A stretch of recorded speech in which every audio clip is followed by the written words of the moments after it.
and share my thoughts on Jesus Don't cry. and his last words. This is such an important and solemn occasion. I'm quite humbled because even though I don't consider myself a Christian in the institutional sense, I'm a strong follower of Jesus and his teachings. When I rehearsed, this never came up. Sorry. Okay. It is finished. Father, into your hands I commit my spirit. Let's look at the cross, if you can see it. Jesus suffered so much in the crucifixion. And it's somewhat strange, but very powerful, that a religion chose an instrument of torture and death as its symbol. Yes, it's like a guillotine. It's like wearing a guillotine around your neck when you wear the cross, or a hangman's noose. This religion must deal a lot with suffering, and maybe even transcendence. The faith's hero, Jesus, tolerated torture and endured 6 long hours of humiliation and excruciating pain before he died. 33 years. The Jewish theocrats persuaded the Romans that he was a rebel that would lead an insurrection against the existing Roman government. I believe he was first and foremost a community activist with a really simple but powerful command in just 3 words. Love one another. Love one another. Like all religions, Christianity highlights compassion for one another.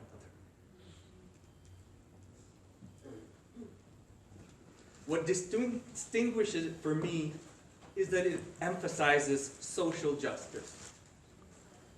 That caring for each other is not only about the soul, but our physical needs here on earth. There is a lot of hunger, violence, poverty, and homelessness in the world. There is much too much suffering. The church is a refuge, a shelter, a beacon of care.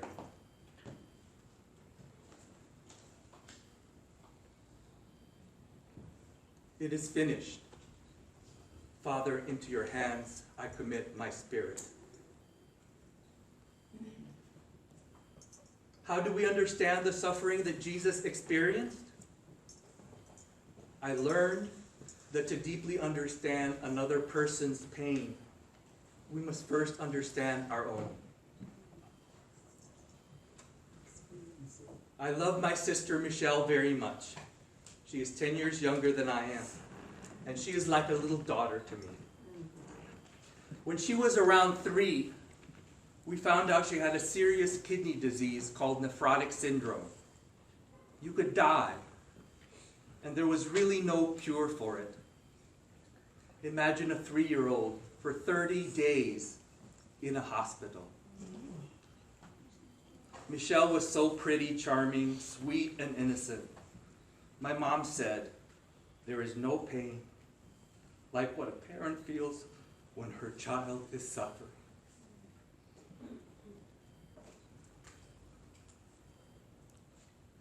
I look at Michelle today. She is 44 years old with 2 teenage children. But when a look of sadness comes over her face, even now, my heart still drops to the floor. Yes, there was much suffering in our family, but not as much as other families.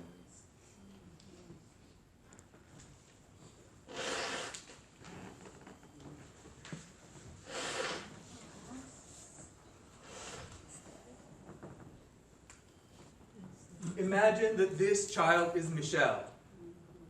Yes, it's a dead child, a drowned child. He was Michelle's age when he drowned, 3 years old. Look closely. Who is it? Do you recognize this child? His name was Alan Kurdi, a 3-year-old Syrian boy. He and his family were Syrian refugees escaping the terror of war in Syria that is going on as we speak. They were poor, homeless, and hungry. I know this is very hard to look at. I cry still when I see it. I start to feel nauseous right here. When I first saw this, I felt horror. Then I felt anger. How could people let this happen? How could we, who call ourselves humanitarian, let this happen? I was powerful to do anything about it, but in some very little way, I had failed Alan. He was family. All of us are one family.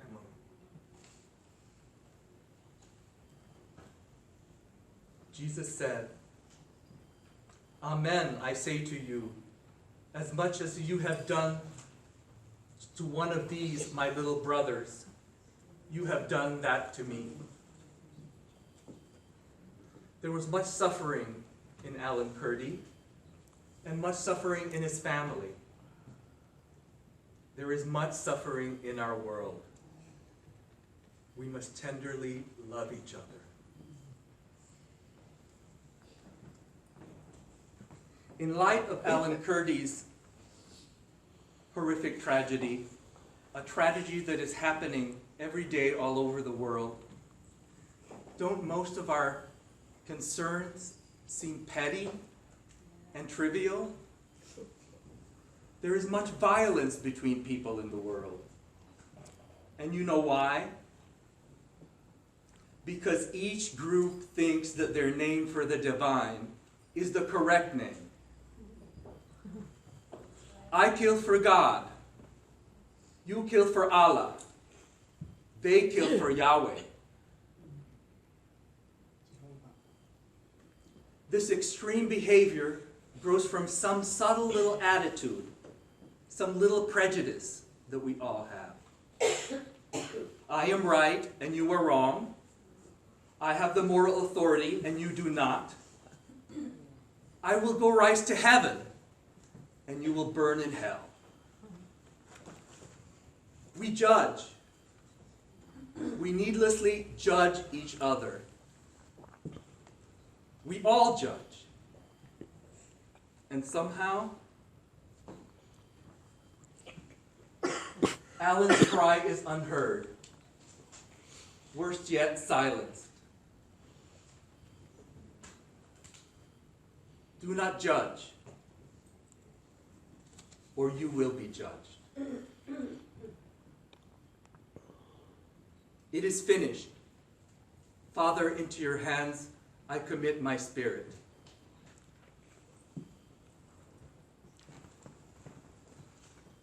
I wasn't very enthusiastic about visiting Tacloban on a vacation to the Philippines. I am also a refugee of a natural disaster.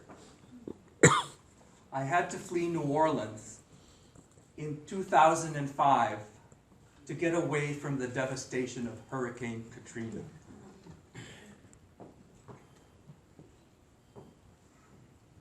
I ended up committing myself to the psychiatric ward. I was suicidally depressed. The human suffering and physical devastation of New Orleans was too much for me, and it has been a slow and hard recuperation.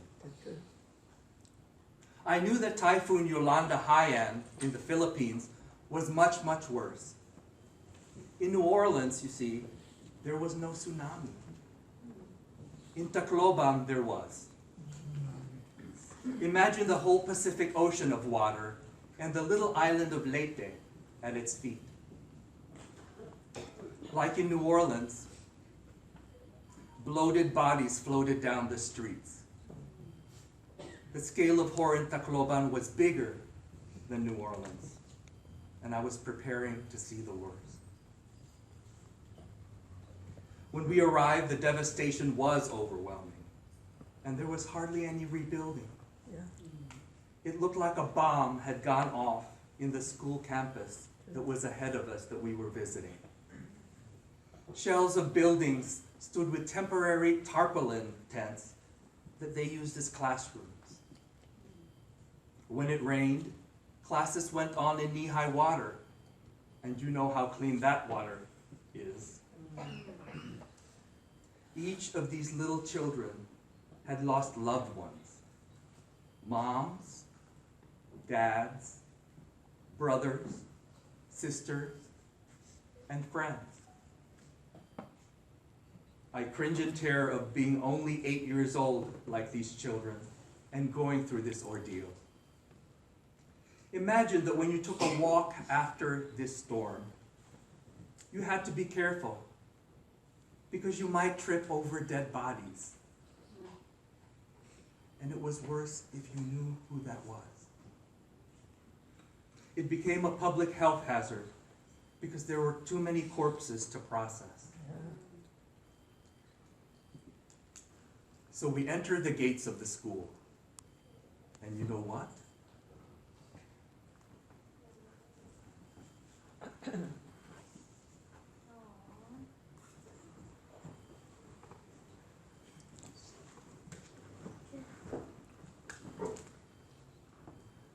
I was totally astonished and totally surprised. The little elementary school children greeted us with the most joyous smiles on their faces, and they were eager to meet us. They were rambunctious and loud as children are at this age, and we were quickly surrounded. My eyes started to tear up. Children are so resilient. Yeah. And amidst all this suffering, the city went through, and it still was going through, and is still going through today, there was joy and hope in these children's faces. The scene was a stark contrast. You could see the suffering symbolized by the rubble of destroyed buildings all around you for miles. But right in the middle of it, joyous children laughed and jumped around. Suffering had transformed into joy. Suffering became joy. My heart was full. This moment totally inspired me. This is why I created Light Up for a Cause.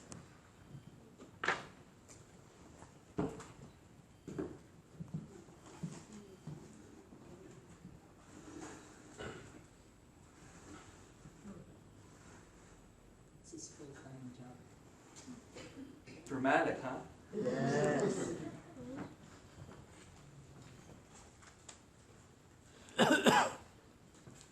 In the spirit of Jesus, my company Light Up for a Cause gives money directly to people in communities in both in America and the Philippines.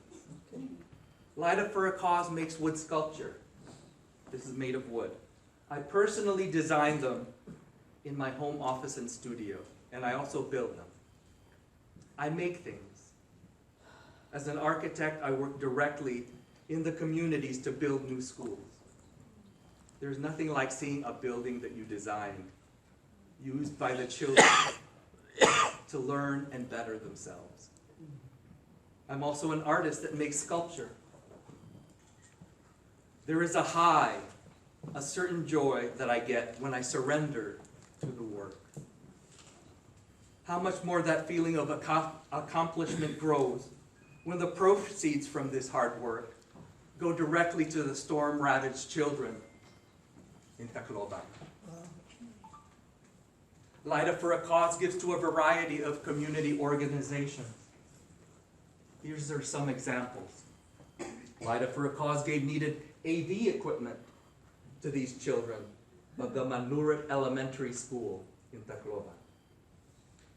Light Up for a Cause gave funds to our very own Philippine American College of Clergy, which is sponsoring today.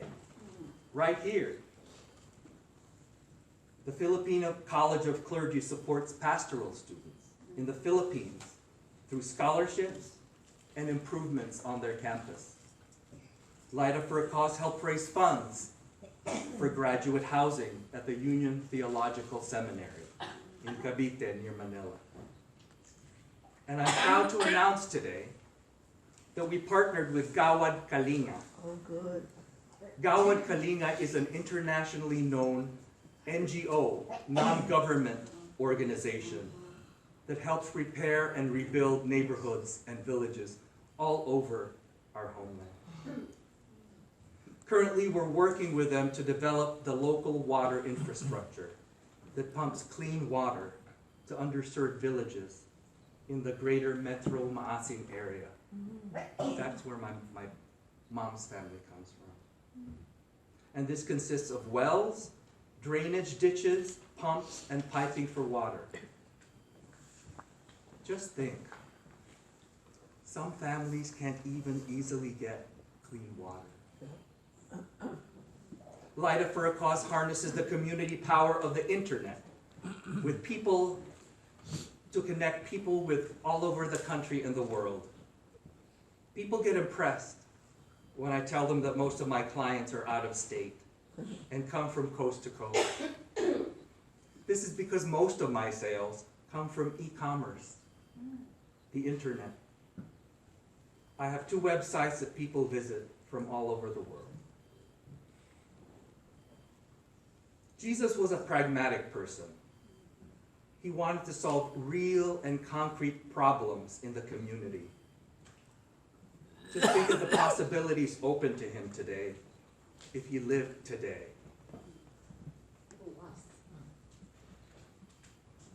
It is finished. Father, into your hands I commit my spirit. We have a serious problem today. The traditional church is dying. People are leaving the church, especially young people. It's so good to see a lot of you here today. I left the traditional church because I felt it wasn't doing enough to carry on Jesus' legacy. That's just me. Justification by faith is important, but not enough. We must build on top of that and do good deeds.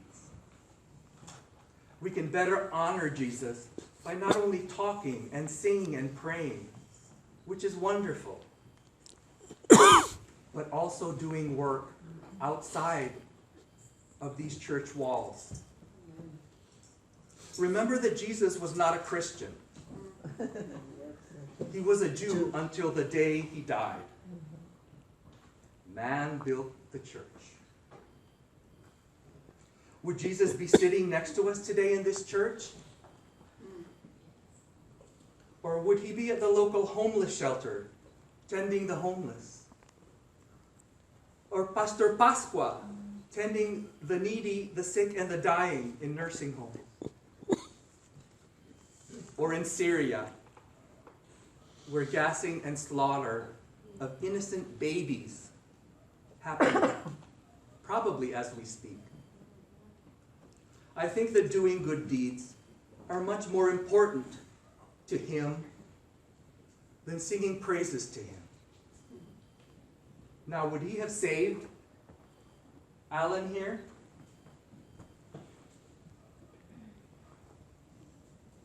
I lost my place. There is a lot of hunger, violence, poverty, and homelessness in this world. The world is full of suffering. Our young people are leaving the church because they feel that the church isn't relevant to their lives anymore. They expect more because they grew up in such a media-rich world. How can we carry on Jesus' mission in these new times, the 21st century? Let's face it, our children are smarter than we are. Just think They have access to much of the world's information. True. Imagine how different your life would be if from a very young age you could have almost any question answered instantly with literally a keystroke, a push of a button. Children don't like being told things, but shown things. Talking is not as relevant as showing and doing. Don't tell me, show me. Remember that we are parents. It is up to us to show the way. I don't know. Maybe churches have already given up on the young.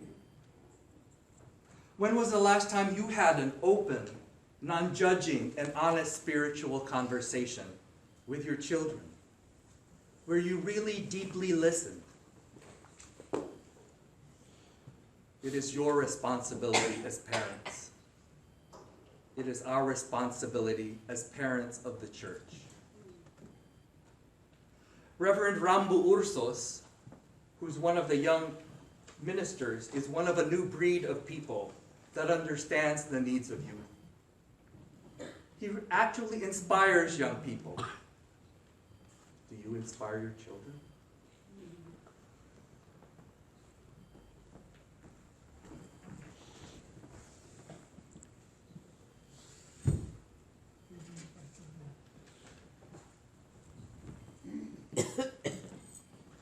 I want to knock down the four walls of the church.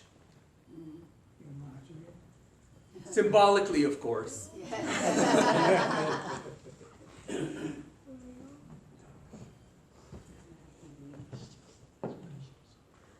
There are two churches that have symbolically knocked down their church walls. And they are the DuPage Unitarian Universalist Community Church in Naperville, a small church, and the Willow Creek Community Church in South Barrington, a huge church. They're both Protestant, but exist on opposite sides of the liberal-conservative spectrum.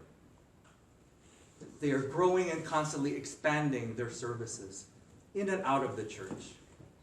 The youth are energized and very active. They're active like these children.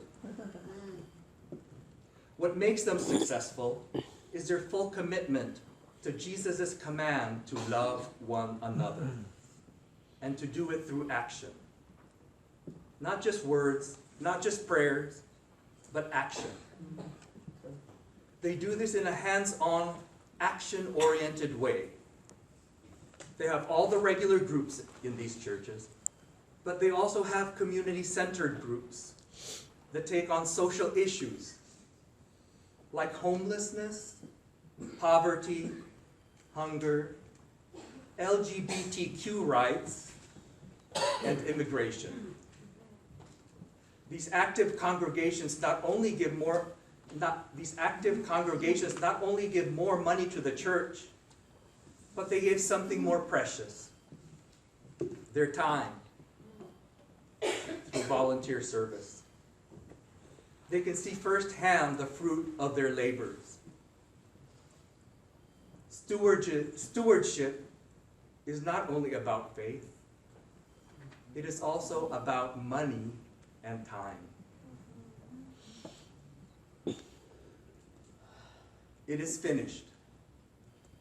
Father, into your hands I command my spirit. Is his work finished for us? I believe Jesus might shake his head at the church man created. I believe he was not elitist, but a universalist. Let us surrender our spirits to the universe, to God, to Allah, to the great mystery, and my favorite, to the exquisite balanced equation. They are all different faces of the same thing. We can actively help each other as a form of prayer and worship.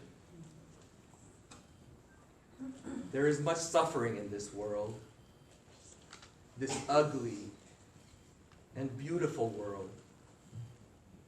as Jesus suffered today, some 2,000 years ago, we can honor his sacrifice by relieving suffering today, now, in this world. I believe he died for a very simple reason.